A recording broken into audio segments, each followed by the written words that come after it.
मेरी दिल्ली हम सब के बीच में दिल्ली की लोकप्रिय Welcome.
मैं समय हूं और मैंने इंद्रप्रस्थ के प्राचीन जीवन को विकसित दिल्ली में बदलते हुए देखा है। दिल्ली ने पहली सांस इंद्रप्रस्थ के घाटों पर ली लगभग 1400 BCE में, जब पांडवों ने यमुना के किनारे अपना राज्य बसाया। श्री कृष्ण ने अर्जुन को धर्म और मर्यादा का मार्ग दिखाया और इंद्रप्रस्थ धर्म की राजधानी बना। यहाँ के घाट, मंदिर और महल मेरी पहचान थे। हर पत्थर से संस्कार और मानवता की खुशबू आती थी। इंद्रप्रस्थ पवित्र भारत का हृदय था। यह दिल्ली की शुरुआत थी और यहीं से इसका इतिहास जुड़ा है।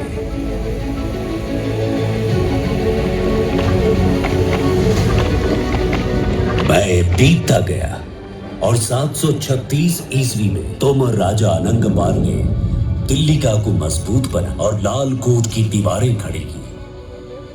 फिर पृथ्वीराज चौहान आए, जिन्होंने दिल्ली में किला राय पिथौरा बनाया और यहां अपनी राजधानी स्थापित की। तोमर शौर्य और चौहान वीरता ने मिलकर इसे एक नई पहचान के साथ और भी ज्यादा मजबूती दी। 1526 में मुगल शासन आया और 1639 में शाहजहां ने दिल्ली को शाहजहानाबाद बनाया। फिर जब उनके दौर का अंत हुआ तब दिल्ली फिर अपनी असली पहचान में वापस आ गई। इसका इतिहास और इसकी संस्कृति हर युग में अपनी गहराई में बनी रही और इसकी वीरता के पत्थर सदा अमर रहे। फिर आया सन 1911 जब ब्रिटिश ने कलकत्ता से राजधानी दिल्ली शिफ्ट की। किंग जॉर्ज V के दरबार में दिल्ली को आधिकारिक राजधानी घोषित किया गया।